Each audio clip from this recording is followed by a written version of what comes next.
Hello à tous, hello mes phénix et bienvenue sur ma chaîne YouTube. Aujourd'hui une vidéo un peu spéciale puisque je ne vais pas faire un facecam, du moins pas toute seule. Je vais vous inviter dans ma toute nouvelle idée que j'avais en tête depuis bien longtemps et de laquelle je vous avais parlé dans ma vidéo Pourquoi j'ai stoppé YouTube. Ça faisait partie de mon plus gros projet. Je suis trop contente de vous présenter la playlist Reborn. Pourquoi Reborn ?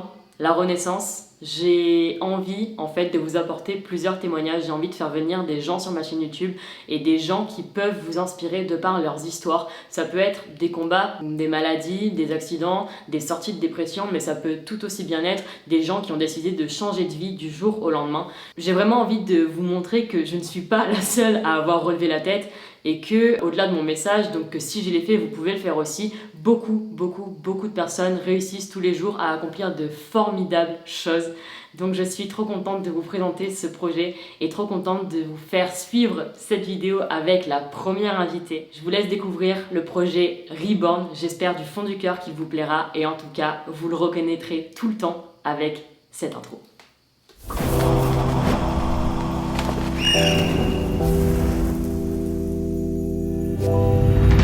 Hello à tous, hello mes phénix, bienvenue sur ma chaîne YouTube et bienvenue dans le premier Reborn. Je suis très bien accompagnée. Peux-tu te présenter ? Alors, je m'appelle Nelia, j'ai 14 ans, je viens de Bordeaux. J'ai rencontré Julie sur les réseaux sociaux. Elle m'a contactée parce que j'ai été amputée en août 2017 pour inaugurer sa série Reborn où je vais parler de mon parcours. Donc Nelia, qu'est-ce que tu fais dans la vie de tous les jours ? Depuis 2016, j'ai stoppé mes études du coup pour me concentrer sur ma santé. Mais je fais beaucoup de sport, donc j'ai commencé muscu, crossfit, Ok, tout ça. trop cool. À partir du moment où j'ai décidé d'arrêter le centre de rééducation, il y a eu une période où je faisais vraiment rien du tout et puis après j'ai rebondi après une opération en faisant du sport. Et voilà, maintenant j'adore ça, je fais souvent mes rendez-vous chez le prothésiste que j'adore aussi et j'ai une bonne activité sur les réseaux sociaux. Ok, super. Donc du coup, je vais mettre ton petit compte Instagram juste là. Il me semble aussi que tu es une petite star de TikTok. J'ai cru t'apercevoir sur TikTok. Qu'est-ce que tu partages finalement sur tes réseaux, que ce soit même sur TikTok, sur Instagram ? Qu'est-ce que tu aimes montrer, de quoi tu aimes parler ? Alors j'aime bien montrer mon quotidien pour montrer que en même temps je peux faire tout comme tout le monde avec beaucoup d'humour et de naturel. Donc je partage aussi beaucoup ma vie, mon évolution, mes rendez-vous. Voilà, pour motiver les gens tout en gardant ce côté humour mais informatif. Super. Et du coup, on en vient quand même à la question que pas mal de gens doivent se poser. Qu'est-ce qui t'est arrivé et comment tu t'es retrouvée amputée finalement ? Ça va être assez large, mais ouais, ça va être dans les grandes lignes. On peut y aller tranquillement, tu prends ton temps, tu fais comme à la maison. Donc en novembre 2016, j'ai eu un accident de la route, j'ai été percutée et suite à ça, j'ai été dans un coma artificiel pendant 3 jours. Ma dernière pensée en fait, avant de rentrer dans l'ambulance, c'était je suis morte. Et ma première pensée, dès que j'ai ouvert les yeux en fait, après ces 3 jours de coma artificiel, c'était je suis en vie. Ok. Comment ? C'est ouf. J'étais sûre que t'allais dire ça à c'est chaque ouf. fois. J'ai eu plusieurs mois d'hospitalisation sans bouger, sans m'alimenter. T'étais alitée quoi. Voilà, j'étais alitée, j'étais immobilisée, j'étais paralysée mais plus par la douleur que médicalement. J'avais beaucoup de broches dans la jambe parce que ma jambe a été ma plus grosse séquelle en fait de cet accident et je suis restée pendant 2 mois alitée sans bouger, perfusée, transfusée. J'ai pas mangé, je n'ai pas eu de selle pendant 2 semaines. Ok. Donc voilà, en février 2017, ma jambe était dans un état de pire en pire, du coup il a fallu greffer ma jambe parce qu'en fait il ne me restait plus qu'une artère viable pour essayer de la ressusciter. Du coup on m'a pris mon muscle qui est ici pour le greffer dans ma jambe et cette opération a fonctionné. J'ai été hospitalisée à peu près 3 semaines, quelque chose comme ça, pour la greffe uniquement chez les adultes. Suite à ça je suis allée dans un centre de rééducation. Ok. Et donc à quel moment on a pris la décision de t'amputer ? Il y a eu encore pas mal de choses entre tout ça, donc vraiment beaucoup d'allers-retours à l'hôpital, des prises de greffe, une greffe de peau. On m'avait proposé de me raser la tête en bas en tout cas, et j'ai refusé. Je préférais carrément avoir mal et qu'on me prenne de la peau plutôt que de me faire raser la tête parce que à ce moment-là je te suivais déjà et je refusais qu'on me rase la tête. Petite question, pourquoi ? Est-ce que tu associais finalement tes cheveux à ta féminité ?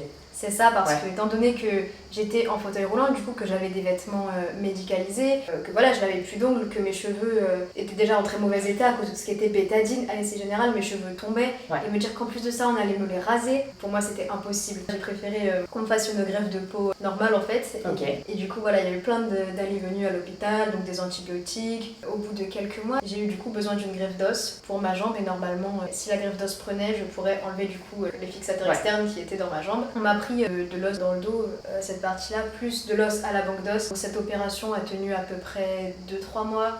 Et puis j'ai eu une très grosse infection qui s'est transformée en septicémie, et si on ne m'amputait pas, j'allais mourir.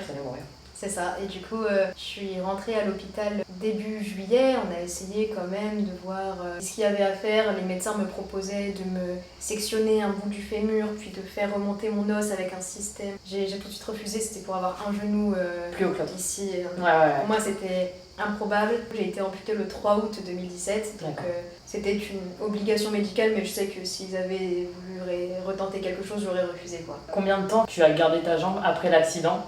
9 mois presque. 9 mois, et au bout de 9 mois, du coup, on t'a amputé. C'est ça. C'est quoi aujourd'hui, en fait, les conséquences de cette amputation? Au début, c'était très compliqué, j'en voulais à la terre entière. Je me disais, mais pourquoi j'ai gardé ma jambe 9 mois pour au final me l'amputer? Je me disais, mais j'ai perdu tellement de temps. Ah ouais, t'avais l'impression que c'était un combat acharné. Voilà, je me suis dit, ça a servi à rien, j'en voulais à la terre entière. Et puis au final, j'ai vraiment fait un chemin dans ma tête, et puis je me suis rendu compte que tous ces mois m'avaient énormément servi. Je me dis, si on m'avait amputé dès le début, je pense que toute ma vie, je me serais dit pourquoi. Je pense que si on t'avait amputé dès le début, t'aurais pas du tout eu la même vision. Et t'aurais eu, en fait, c'était même pas ce pourquoi, je pense que t'aurais eu ce si. Genre, et si j'avais. Et ça, c'est le pire. C'est le pire truc, genre. Tu vois, moi, par rapport à mon accident, quand j'étais dans cette phase, donc quand j'avais 16 ans, mon pire truc c'était et si je m'étais pas arrêté de fumer cette cigarette? Et si je m'étais pas déguisée en mouton? Et si. Alors, si j'avais tenu à 2 cm. Tu vois? Genre, et en fait, ça te rend dingue. Et je pense que, quelque part, le fait d'avoir gardé ta jambe pendant 9 mois, ça a été moins douloureux mentalement. C'est ça.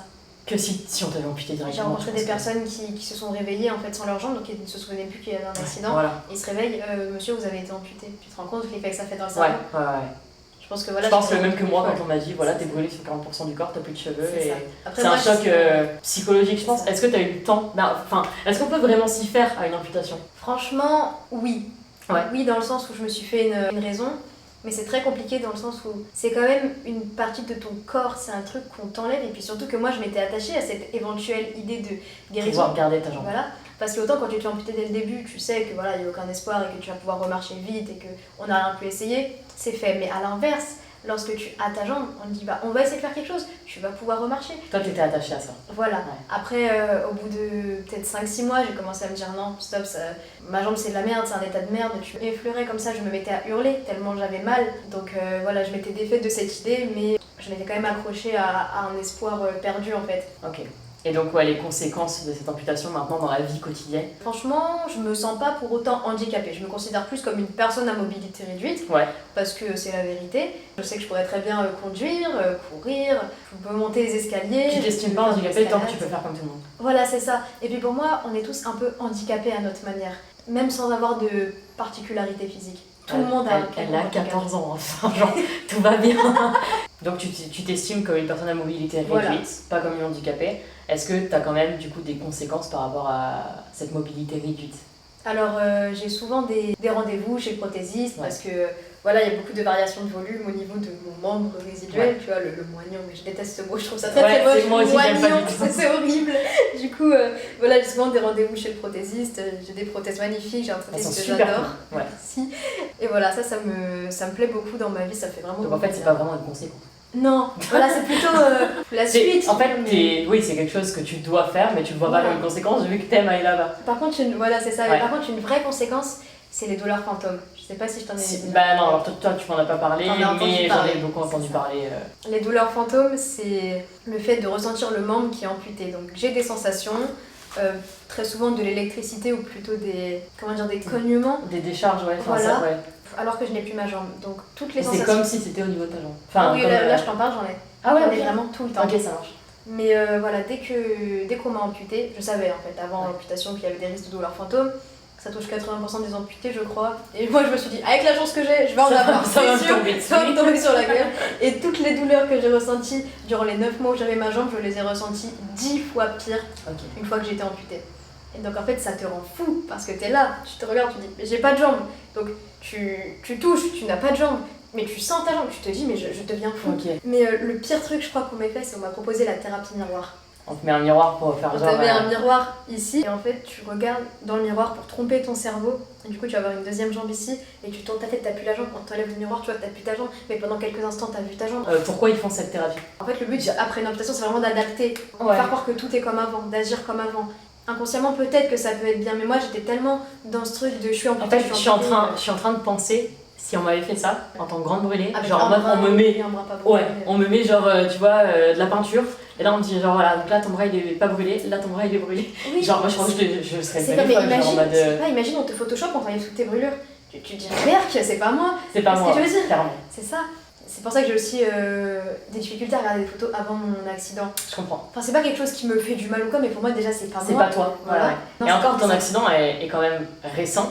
Ouais. Et tu verras, genre, enfin moi du coup ça fait 6 ans, mais tu verras genre dans quelques années, t'auras l'impression que c'est super lent. Enfin moi je sais que quand je parle de mon accident, bon j'en parle totalement librement, de toute façon tu le sais, tu me suis sur les réseaux, mais en fait plus ça passe, plus j'ai l'impression que mon accident c'était genre il y a 20 ans, donc c'était une ancienne vie. Pour moi toute ma vie, du 10 mars 2005, donc ma naissance jusqu'au 12 novembre 2016, mon accident, c'était une fausse couche. Toute la période en gros où j'étais dans le coma, donc du 12 novembre 2016 au 15 novembre 2016, c'était la fécondation en fait. En plus les dates correspondent parfaitement. Les 9 mois où j'avais ma jambe, c'était la grossesse. L'amputation, c'était l'accouchement et maintenant voilà, c'est la vie, c'est l'existence, voilà. Et pour moi c'est vraiment le mot fausse couche. Et en plus les dates correspondent parfaitement, tu te rends compte? C'est ouf. C'est vraiment une super belle métaphore. T'as vraiment eu l'impression de commencer ta nouvelle vie à partir du moment où t'as été amputée. C'est un fait. Et c'est quoi la différence entre la Nélia d'aujourd'hui et la Nélia que t'étais avant ton accident? Alors franchement, je préfère te dire, la seule chose qui n'a pas changé, c'est mon identité. J'ai changé physiquement, mentalement. La seule chose qui n'a pas changé, c'est mon nom et mon prénom, quoi. Parce que tout a changé. Mon entourage. On dirait moi qui parle. Tout a changé, quoi. Mon entourage. On en parlait tout à l'heure hors caméra. Qu'est-ce qui s'est passé dans ton entourage après ton accident? Moi, je sais personnellement que j'ai fait un gros tri dans mes amis, ou les personnes que je pensais être mes amis, les personnes qui en sont devenues alors que je ne pensais pas du tout. Voilà, c'est... Non mais tu vois. C'est moi qui parle. Mais en gros, est-ce que ça s'est passé de la même manière pour toi? Alors nous, on était vachement plus gamins. Vous étiez très jeunes. Voilà, j'avais 11 ans. Voilà, au début, tu leur dis j'ai un accident, je suis à l'hôpital, je vais être en fauteuil roulant. Parce que moi, c'est tout ce que je savais. Au début, on m'a dit trop bien, on pourra te pousser. Et donc après... L'innocence. Voilà, et donc après, on a quelques-uns qui sont venus me voir à l'hôpital et il y en a pas mal qui se sont éloignés à partir du moment où ils se sont rendus compte que c'était vraiment quelque chose de grave. Et puis, il y a eu quand même cette bande de copines en fait que j'avais depuis la 6ème qui ont été énormément là pour moi, qui séchaient les cours comme je t'ai dit. Et voilà, avec toutes ces filles aujourd'hui, nos chemins se sont séparés, mais... Vous avez grandi. Voilà. Ouais. Mais pour autant, c'est des personnes que je pourrais jamais oublier. Et je me suis aussi rendu compte que les liens du sang, c'était pas toujours invincible. Il y a un tri qui s'est fait naturellement et parfois c'est moi qui ai dit stop. Et voilà, j'étais tellement dans quelque chose où j'avais la tête prise, je devais penser à mon physique, je devais penser à ma santé, à toi, en fait. famille, je dois penser, c'était tellement compliqué. Oups que je me suis dit j'ai plus de temps à perdre. On a parlé des conséquences. Est-ce que tu as des avantages? Oh oui. Alors parle-nous des avantages à être amputé. J'ai des très bonnes places dans le TGV ça, c'est et dans l'avion, beaucoup moins cher. Et puis à Disney, je peux passer 4 personnes devant tout le monde, je crêpe toute la queue. Ça c'est vrai? Oui. Mais c'est trop bien. Je te jure. Il y en a, ils vont se taper 1 heure de queue pour 30 secondes de manège. Ok, donc ça c'est super. Voilà. C'est bizarre que tu n'aies pas le droit. J'ai pas le droit. Mais j'ai pas le droit parce que moi je suis pas je suis ni handicapée ni une personne à mobilité réduite. J'ai une différence physique qui est flagrante. Il y a certaines choses qui sont handicapantes comme par exemple les brides que j'ai au niveau du cou qui vont venir tirer dans mes lombaires, mais je peux pas me considérer comme une personne à mobilité réduite parce que entre toi et moi, il y a quand même une différence qui est flagrante, genre au niveau de la mobilité, tu vois. Il y a beaucoup de choses que moi je peux faire naturellement, genre monter des escaliers, ou toi, forcément, tu vas être plus en difficulté. Bon, et hormis les places dans Disneyland, dans l'avion, dans le train, est-ce que tu as des anecdotes à nous raconter? Alors, le vernis sur la prothèse, ça fait 1 an que j'ai le même, et ça se tient très très bien. Bien mieux que sur un pied humain. Sur les orteils de la prothèse. Un pied humain même. Un pied d'humain avec 2 jambes. Autre anecdote, moi je suis chaude pour les anecdotes. Anecdote un peu moins drôle peut-être. Un truc drôle, les enfants. J'étais avec une copine et il y a un petit, il me fait Maman, c'est quoi ça là? Et la daronne elle est là en mode mais je putain pardon. Et après il dit non mais la fille elle a une jambe de robot, donc le petit il a quoi 3 ans, il parle bien plus fort. Du coup la mère elle est hyper gênée et là je commence à parler au petit. Ah, t'es comme moi. Voilà, moi je me suis fait bobo avec une voiture et là t'as la maman qui dit c'est pour ça qu'il faut me tenir la main quand on traverse. Pourquoi tu fais un bobo comme ça?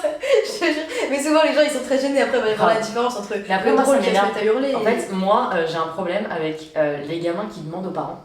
Peu importe la manière dans laquelle ils demandent. C'est vrai que les parents essaient de donner une éducation à l'enfant. Donc, évidemment, ils vont essayer de leur dire, genre par exemple, de pas montrer du doigt, de pas hurler, juste de demander. Mais en fait, moi, la curiosité des enfants ne me dérange pas. Ce qui me dérange des fois, c'est juste la réaction des parents qui vont leur faire genre chut, tu sais, et qui les tirent. Genre non, en fait, ils ont besoin de savoir parce que le jour où ils rencontreront encore quelqu'un, ils auront jamais eu la réponse. Ces mêmes enfants qui, une fois adultes, te regarderont genre comme ça parce qu'ils sauront jamais. Tout se joue pendant Ouais, l'enfance. et tu me racontais tout à l'heure une anecdote dans l'avion qui m'a outrée.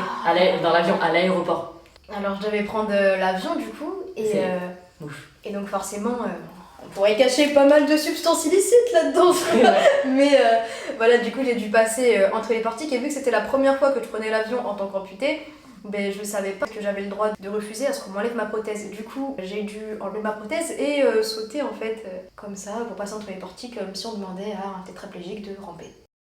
Moi, c'est un truc qui me choque de ouf, de t'avoir fait sauter.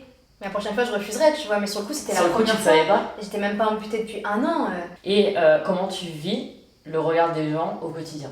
Alors, comme tu dis, il y a toujours plusieurs regards. On ne peut pas interpréter le regard des gens, mais lorsque les gens vont te regarder, ils vont faire le tour, faire comme s'ils entraient dans un magasin pour venir te voir, ou par exemple quand tu es dans le tram et qu'ils vont faire comme s'ils tournaient la tête alors qu'il n'y a rien derrière, tu vois. Au début, je me disais, je suis parano, mais au bout d'un moment, tu te rends bien compte que les gens, ils sont là et qu'ils te fixent, ou en secret, ils font... Regarde la meuf! Ouais, donc c'est pas quelque chose qui me fait souffrir dans le sens où je sais de toute façon que si je me mets comme ça, je vais avoir des regards. Et voilà, je préfère parler avec les gens. Après, parfois certains je les remballe quand ils me disent vous avez eu quoi? C'est pas toujours évident, mais de toute façon, je sais que ça sera toujours un combat et c'est un peu mon but pour que ça arrive pas à d'autres personnes et que je pense que j'ai les épaules aussi pour ça. Et c'est peut-être pour ça si que ça t'est arrivé. Voilà. Mais du coup, t'avais quand même cette phase d'acceptation assez rapide. J'étais obligée d'accepter. Alors, ça a été dur, on en parlait tout à l'heure, t'as eu quand même des séquelles, que ce soit mentales et physiques par rapport à ce qui t'est arrivé. Tu nous parlais de ton surpoids, tu nous parlais des phases dépressives, mais t'as quand même réussi à remonter la pente et aujourd'hui à tenir ce discours alors que tu n'as que 14 ans, t'es quand même genre dans ta phase de préadolescence. Ouais. C'est ouf de te dire que genre aujourd'hui, là maintenant, t'es consciente que ta différence c'est ta force et que ça fait partie de toi. En fait, automatiquement, je voulais avancer et je voulais marcher. Il y a vraiment des moments où je me suis dit je marcherai jamais.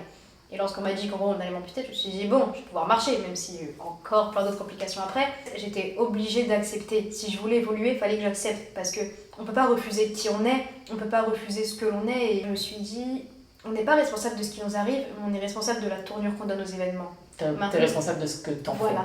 Maintenant, je suis amputée, c'est comme ça changera pas. Pas de ma faute, c'est pas moi qui me suis coupé la jambe. Mais si je reste dans mon lit à rien faire, à pleurer, là ça sera de ma faute par contre, si j'évolue pas. Étant donné qu'on a des parcours quand même qui sont assez similaires, qui se croisent beaucoup, quelle a été ton expérience à toi dans les hôpitaux? Alors j'ai vraiment adoré l'hôpital des enfants, dans le sens où voilà, c'est un cocon, tu te sens très protégée. Et, lorsque j'étais partie du coup faire ma greffe de muscles, la toute première chez les adultes, je suis arrivée dans un monde. Donc c'était des infirmières qui me nourrissaient pas. Donc j'appuyais sur la sonnette, elle ne venait pas, ou alors elle venait 1 heure plus tard, sachant que j'aurais pas jugé trop rapidement, j'ai quand même fait mon analyse. Dans le service, il y avait 6 lits et ça ne sonnait jamais. D'accord. Donc quand je sonnais, elle ne venait pas, et sachant que j'avais une perfusion là, et tout mon bras ici gonflé, vu qu'on venait de prendre un muscle, je ne pouvais absolument pas bouger, donc à part la sonnette. Et un jour, elles ont caché la sonnette, plus la manette du lit, sous le matelas.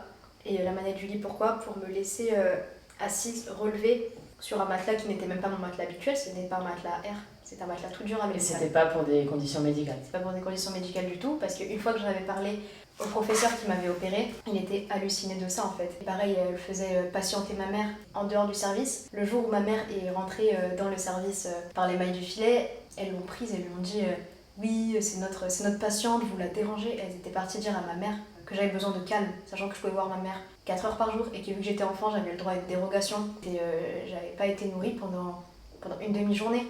Pourquoi? Parce que les infirmières ne venaient pas. Mais Ils ne répondaient pas. Quand ma mère en avait parlé du coup au directeur, au chef de service, ce qu'il avait trouvé à dire c'était on n'a pas l'habitude des enfants ici. Dis-toi, quand ma mère elle avait demandé un goûter, la dame répond il n'y a pas de goûter ici, on n'est pas en pédiatrie, il y a que des gens trachéotomisés. Que des trucs comme mais ça. t'as jamais eu la réponse à tout ça? Bah, à part on n'a pas l'habitude des enfants, non. Aujourd'hui, moi avec l'expérience, le temps et les conversations que j'ai pu avoir, je me mets à la place des infirmières, je me mets à la place du personnel médical, etc. Et on sait aujourd'hui qu'ils sont en Sous-effectif. en sous-effectif et qu'ils en souffrent beaucoup et que des fois c'est pour ça que quand tu sonnes, ils mettent du temps à venir, tu as l'impression d'être un peu à l'oubli. J'en ai parlé avec beaucoup d'infirmiers et c'est pour ça que des fois tu aimerais avoir des réponses à tes questions. On peut pas te les apporter parce qu'ils peuvent pas faire du cas par cas. Et là, ce que tu me racontes, c'est ouf. On va jamais être traité de la sorte, que ce soit en réa, ni même mes parents, tu vois, que ce soit en réanimation, en soins continus ou en hôpital de jour. Et même quand j'étais en hôpital de jour où il y avait du coup beaucoup d'adultes, moi j'avais 16 ans, on s'occupait de moi comme on s'occupait de tout le monde en fait. T'as vraiment senti cette différence quand t'es passé de la pédiatrie à l'hôpital de jour lambda adulte? Adulte, ouais. Alors que pour autant, quand j'étais en réa des brûlés. T'es passé chez WAM? Des amours, ouais, T'es j'ai venu en réa brûlée. Et du coup, tu gardes quand même, malgré ça, tu m'as dit tout à l'heure, un bon souvenir de l'hôpital puisque tu retournes aujourd'hui. T'as plaisir à retourner à l'hôpital? Ah oui, je suis devenue vraiment énormément pote avec la fille d'une aide-soignante qui a vraiment été, était vraiment beaucoup là pour moi. Et même celles qui m'ont fait du mal, qui m'ont maltraitée, parce que moi j'estime que c'est vraiment de la maltraitance, bah c'est peut-être contradictoire, mais aujourd'hui je les remercie.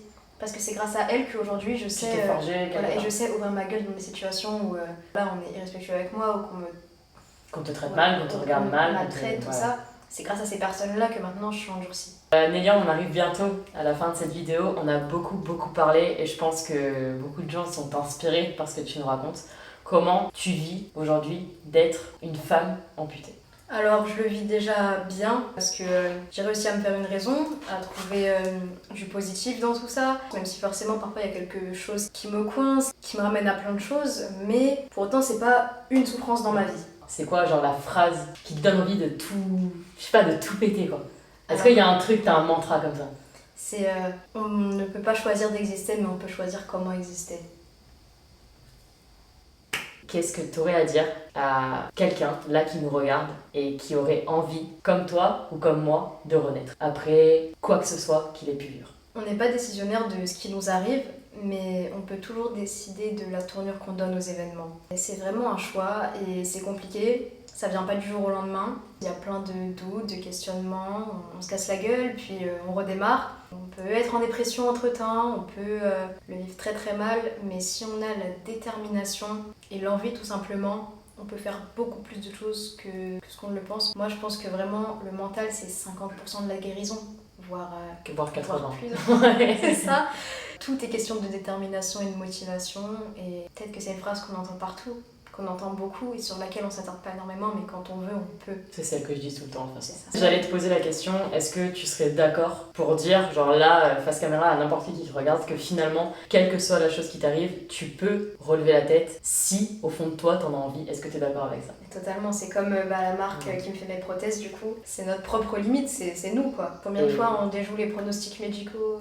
Juste par le mental. Donc voilà, je pense qu'on a eu un très bon exemple de vie. Je vous rappelle que Nélia a quand même que 14 ans. Il faut le dire parce que t'as un parcours de vie qui est déjà incroyable. T'es à peine dans ta phase de préadolescent et tu parles comme si ça faisait déjà 40 ans que ça t'était arrivé et je trouve ça vraiment incroyable. Je suis vraiment ravie de t'avoir reçu pour ce premier Reborn. Je trouve ça vraiment hyper représentatif. J'espère que ton histoire, ton parcours et ton chemin de vie aideront beaucoup de personnes qui nous ont regardé aujourd'hui.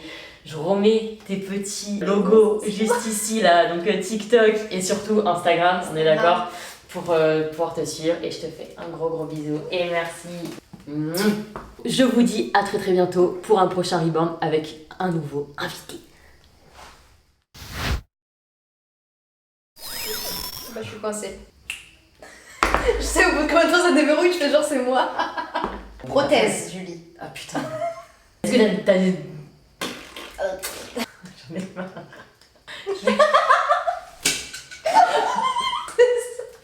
Non mais vraiment là tout.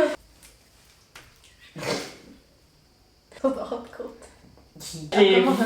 Ouais. C'est genre les... Est-ce que tu penses que je devrais me lancer dans l'humour? C'est un peu compliqué quand on n'est pas drôle. Merde. Ok, donc du coup,